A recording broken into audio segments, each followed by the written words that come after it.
Mutus ini, oh itu terjadi di kota tertentu, di kota A ada satu bencana alam, ada satu musibah semacam ini. Itu akibat penduduk situ memang ahli maksiat.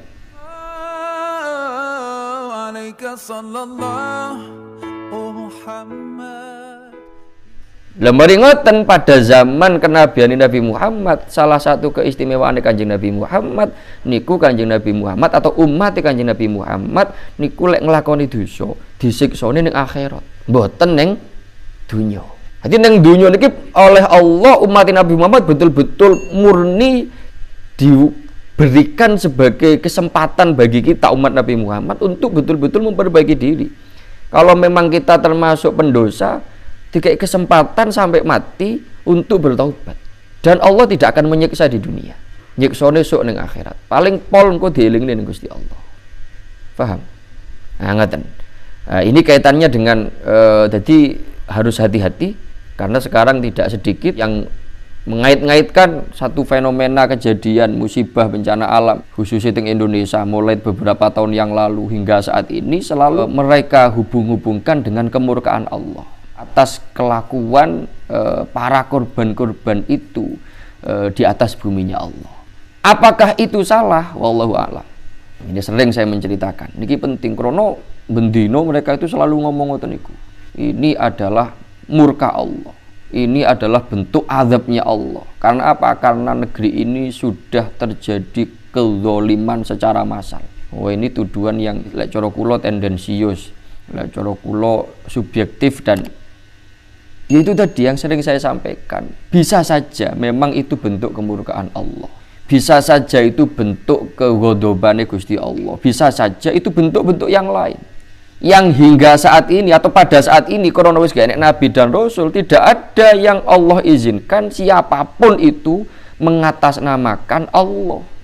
Jadi pada zaman sekarang ini, pada beberapa tahun atau setelah Kanjeng Nabi sudah tiada. Tidak bisa siapapun, apalagi orang-orang pendakwa-pendakwa yang gak tentu kewalian ini moro-moro mengatakan atau menilai atau memutuskan bahwa ini bentuk kemurkaan Allah. Itu tidak bisa. Karena yang tahu kehendak Allah dalam rangka memberikan musibah itu sesuatu yang dahsyat, yang mengenai, yang menimpa.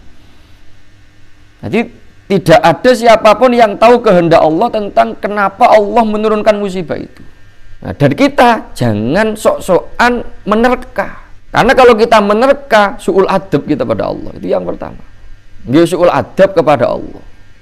Yang nomor dua, potensi su'udzon terhadap para korban, terhadap orang-orang yang terkena musibah tersebut. Dan su'udzon itu atau asumsi yang dikembangkan itu belum tentu benar adanya. Nah, itu minimal 2 poin itu yang mengakibatkan atau yang menyebabkan kita atau siapapun dari kita nggak boleh, nggak boleh memutuskan, nggak boleh menyimpulkan bahwa musibah yang terjadi ini adalah bentuk kemurkaan Allah atas kemaksiatan yang sudah merajalela di beberapa tempat yang Allah timpai musibah itu. Paham betul ini? Tadi tidak oleh sopai, termasuk kita, termasuk sampai ya mutus ini, oh itu terjadi di kota tertentu, di kota A ada satu bencana alam, ada satu musibah semacam ini. Itu akibat penduduk situ memang ahli maksiat. Ini nggak bisa. Apalagi kita bukan orang situ, yang kita tidak tahu bagaimana keseharian mereka. Apa iya mereka semuanya ahli maksiat? Jangan-jangan banyak di antara mereka yang jauh lebih soleh daripada kita. Jangan-jangan semacam itu.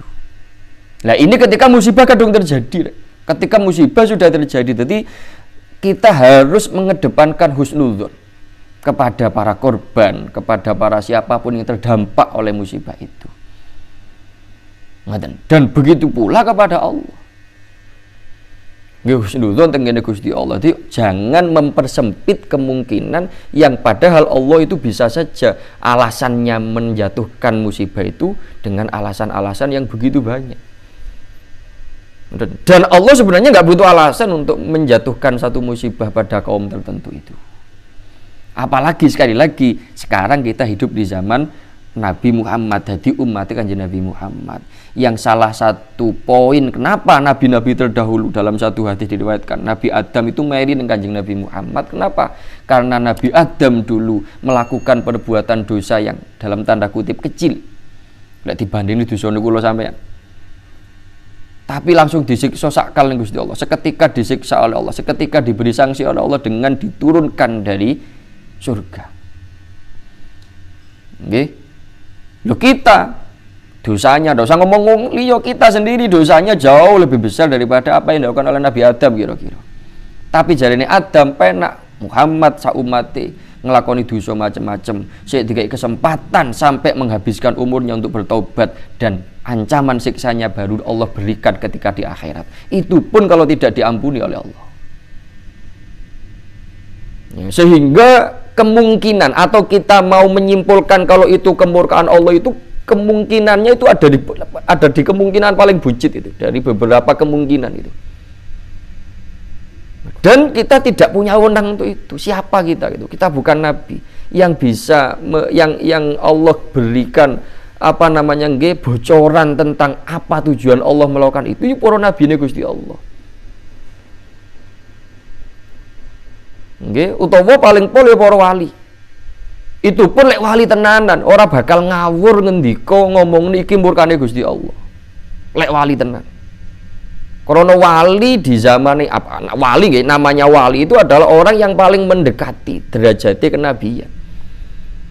Karena umat Nabi Muhammad berarti para wali Gusti Allah di umatnya Nabi Muhammad niki ya yang paling mendekati daripada kelompok manusia yang lain dengan akhlaknya Nabi Muhammad.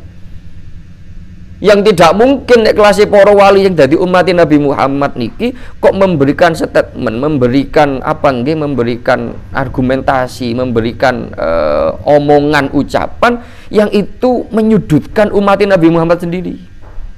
Dan kembali pada masalah apa nggih kaitannya dengan musibah zaman sekarang ini, hati sekali lagi jangan sekali-kali menyimpulkan atau memutuskan sepihak tentang kehendak Allah dalam kaitannya menurunkan musibah ini atau alasan Allah dalam rangka turunnya atau terjadi musibah ini. Yang pasti sebagai seorang imam kita harus meyakini bahwa apapun yang terjadi di muka bumi ini, termasuk musibah, bencana alam yang berupa apapun, itu semua atas kehendak Allah. Nggih, itu semua atas kehendak Allah, tidak ada karena hal lain. Kabeh karena Gusti Allah, dan Allah memberikan itu bukan karena paksaan siapapun, tapi murni karena masyiahnya, karena kehendak Allah. Terus yang menyebabkan Allah memberikan musibah itu tidak ada satu orang pun yang mengetahui kecuali Allah. Nah, ngaten nggih. Yang paling penting bagaimana? Yang paling penting itu tadi bagi para korban yang terdampak oleh kejadian musibah bencana semacam itu, yus kita doakan saja. Mudah-mudahan mereka yang mati ini husnul khotimah. Yang meninggalnya dalam kebaikan. Sering saya katakan, ketika meninggalnya kena musibah dalam kondisi iman, dalam kondisi tadarruk, dalam kondisi melakukan hal-hal yang diperintahkan Allah, niku malah mati syahid mereka. Syahidul akhirah lagi. Bukan syuhada yang nenggeni perang fisabilillah, bukan. Syahid yang dalam rangka apa? Mati meninggal dalam kondisi di jalan Allah. Loh, itu menjadi nikmat bagi mereka. Yang tidak menutup kemungkinan juga ada sebagian mungkin yang menjadi korban dalam kondisi maksiat seumpamanya. Tapi kita nggak bisa memvonis. Itu urusan dia dengan Allah. Apalagi gara-gara satu kejadian terus kita pukul rata bahwa itu adalah akibat kemaksiatan yang terjadi di tempat tertentu itu. Ini sekali lagi harus dihindari. Ini harus dihindari semacam ini. Terlalu berburuk sangka kita. Kita doakan saja. Dan yang paling penting daripada itu semuanya adalah kita yang selamat ini justru. Jadi wayai seharusnya kita niki, terutama para ustadz, para pendakwah ini, daripada gur bahas kemungkinan itu adalah kemurkaan Allah, daripada kita bahas itu, lebih baik kita tanamkan kepada diri kita dan orang lain yang mendengarkan ucapan kita. yang berpotensi mengikuti apa yang kita ucapkan, apa yang kita omongkan, lebih baik kita untuk introspeksi diri bahwa ini peringatan bagi kita, bukan bagi mereka, tapi bagi kita yang oleh Allah diselamatkan. Peringatan tentang apa? Yang tadi baru sudah saya sampaikan, peringatan tentang bahwasannya tidak ada kekuatan apapun yang mampu menolak kehendak Allah. Meskipun kita jamaahnya ribuan bahkan jutaan pengikutnya, kalau Allah sudah berkehendak, pengikutmu itu tidak akan bisa menyelamatkanmu. Seberapa besar harta yang kita miliki, jabatan yang kita punya, pengaruh yang kita miliki terhadap manusia, ternyata ketika Allah sudah menghendaki kehendaknya, itu tidak ada yang bisa menolak. Nggak akan ada yang bisa menolong kita. Jabatan kita nggak akan menolong kita, uang kita, harta kita nggak akan menolong kita, pengaruh kita nggak akan menolong kita. Lek wis ngadepi kehendake Gusti Allah, itu yang paling penting. Dan yang lebih penting lagi, kita pastikan diri kita masing-masing untuk selalu dalam kondisi di jalan Allah. Kita pastikan diri kita semuanya dan keluarga kita selalu istiqomah di jalan Allah. Supaya apa? Sak wanci-wanci sewaktu-waktu maut datang menjemput kita dengan cara apapun, kita sowan ke hadratillah, mati dalam keadaan di jalan Allah. Yang itu akan menjadi salah satu tanda tentang husnul khotimahnya kita. Itu yang jauh lebih penting, daripada menerka, berasumsi kalau ini kemurkaan Allah, kalau ini kemarahan Allah, kalau ini tidak telaten Gusti Allah. Karena wah, ini justru pemikiran-pemikiran yang tajam ke orang lain, dan ini nggak seharusnya. Jadi pemikirannya ulama itu mboten ngoten itu. Jadi tajamnya bukan ke orang lain, tapi tajamnya ke diri sendiri. Ngerti tajamnya maksudnya ya? Jadi jangan dadi wong ojo gampang duwe pikiran selalu menyerang orang lain, tapi nyerang awake dhewe. Agresif kepada diri sendiri, jangan agresif kepada orang lain. Ini apa-apa terjadi pada wong liya, husnudzon yang harus kita kedepankan. Jangan suudzon, nek wong liya kecelakaan, wah wong kuwi nggarai nang aku rada elek atine, mangkane wis ngono kuwi dadine. Wah ini jangan. Sesoleh apa kita kok mau nuduh orang semacam itu? Jadi ketika ada musibah apapun mengenai orang lain, yang kita kedepankan adalah husnudzon pada orang yang terkena musibah itu. Kalau satu hal yang mengenai diri kita, baru kita kudune introspeksi. Ini peringatan dari Allah. Paham? Hah? Nah, ngaten lagi. Dan ini penting saya sampaikan karena ayat-ayat semacam ini seringkali digunakan untuk itu.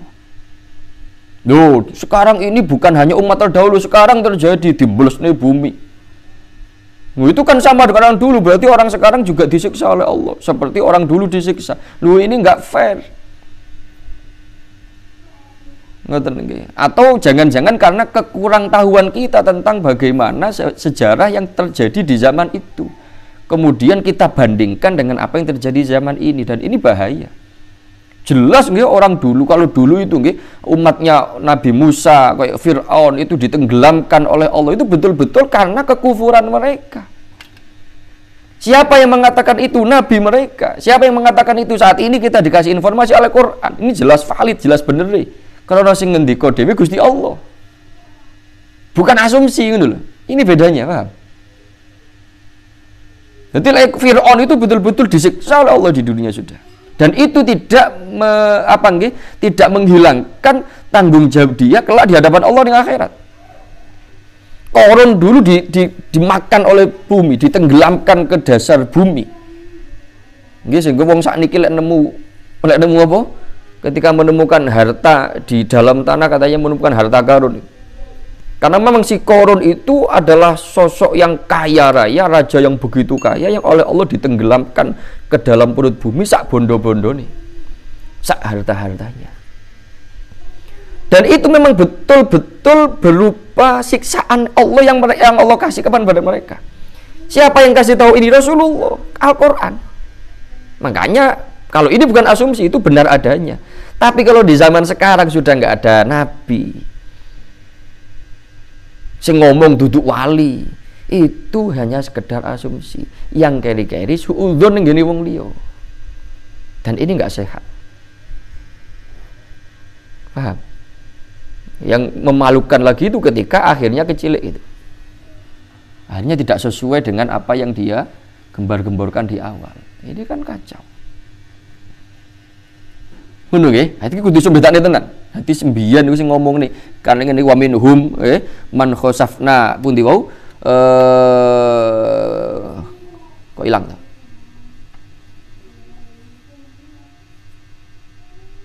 Minhum man akhadathu sayhadu minhum man khasafna bihil ardh minhum man aghraqna, sebagian dari mereka yang ditenggelamkan di di lautan. Mati ini mati kerem, enak yang ditenggelamkan ke perut bumi. Ada yang disapu dengan badai, dengan angin yang begitu kencang dan sebagainya. Ini Allah yang menyampaikan, itu bentuk azab dari Allah. Karena sudah diperingatkan berkali-kali, mereka tetap nggak iman, mereka tetap melawan. Bahkan selalu berupaya untuk membunuh para nabi-nabinya dan para rasul-rasulnya. Dan itu jelas sekali lagi karena sing informasi nih Kanjeng Nabi, yang menginformasikan adalah Al-Qur'an. Nah, ngeten nggih, ini penting loh nggih. Jadi ojo gampang-gampang ngono. Itu pelajaran, semua itu dikasih ngoten, itu pelajaran bagi kita yang hidup di zaman sekarang. Kenapa Quran menceritakan tentang kisah dibinasakannya umat-umat terdahulu? Ini sebagai bentuk iktibar, pembelajaran bagi kita, takbir bagi kita, supaya kita tidak melakukan hal-hal yang sama yang dulu dilakukan oleh umat-umat terdahulu yang menjadi sebab mereka dibinasakan oleh Allah. Begitu juga ketika ada musibah di zaman sekarang ini, kita yang diselamatkan oleh Allah dari musibah itu, ini pembelajaran bagi kita, ini peringatan bagi kita. Untuk apa? Untuk apa? Untuk mempersiapkan diri. Mempersiapkan dirinya bukan secara duniawi, tapi mempersiapkan diri sewaktu-waktu Allah menghendaki kita meninggal dunia dengan cara apapun itu, kita dalam kondisi yang siap. Artinya siap apa? Betul-betul ada di jalan Allah. Menjalankan syariatnya Allah, tidak dalam kondisi maksiat. Nah, paling tidak ngoten peringatan, ojo maksiat saat ini. Kenapa? Sekarang banyak musibah, sekarang banyak bencana alam. Jangan maksiat dimanapun, meskipun di rumahmu. Kenapa? Karena saat ini sudah tidak ada tempat yang aman lagi untuk berlindung dari ancaman musibah, ancaman bencana alam dan lain sebagainya. Berarti apa? Ojo maksiat. Paling tidak ngoten. Dan itu yang paling bijaksana menyikapi kondisi akhir-akhir ini. Ngoten. Ojo lek daerah-daerah aman, rumangsamu masih wong-wong sing sakniki kena musibah niku, sebelum kena musibah ya padha wae rumangsa ya aman-aman saja. Enggak rawan bencana daerah ini. Masalahnya yang menghendaki sing ngelulut nih, atau yang ya itu tadi yang menghendaki angin akan begitu kencang di mana, gempa bumi akan Allah berikan di mana, itu tidak bisa dideteksi. Sampai saat ini pun kelas BMKG nggak bisa mendeteksi itu. Oh, besok tanggal sekian akan terjadi gempa bumi sekian skala Richter, nggak bisa. Kelas BMKG yang menggunakan ilmu pengetahuan, menggunakan teknologi. Nah, ngerti? Kok sampean baru ngono percaya yang peramal? Janganlah. Tapi nyatanya kebetulan yang diramalkan dulu itu terjadi betul saat ini, Gus. Itu semua kehendak Allah. Kalau memang dia itu mengetahui hal yang gaib, kalau peramal itu bukan peramal yang dekat dengan Allah, duduk waline Gusti Allah, itu bisa kita pastikan itu adalah bisikan-bisikan dari jin, dari iblis. Sampeyan mau mengikuti itu. Paham nggih? Makanya sing bener niku ben sampeyan hatinya tidak terbelah antara percaya pada Allah dan takut karena ramalannya seseorang itu. Ojo gampang ngrungokne ramalane wong. Jangan mengikuti ramalan orang, jangan nonton ramalan-ramalan. Supaya hati kita tidak tergoda, supaya hati kita tidak terganggu keyakinan kita terhadap Allah. عليك صلى الله محمد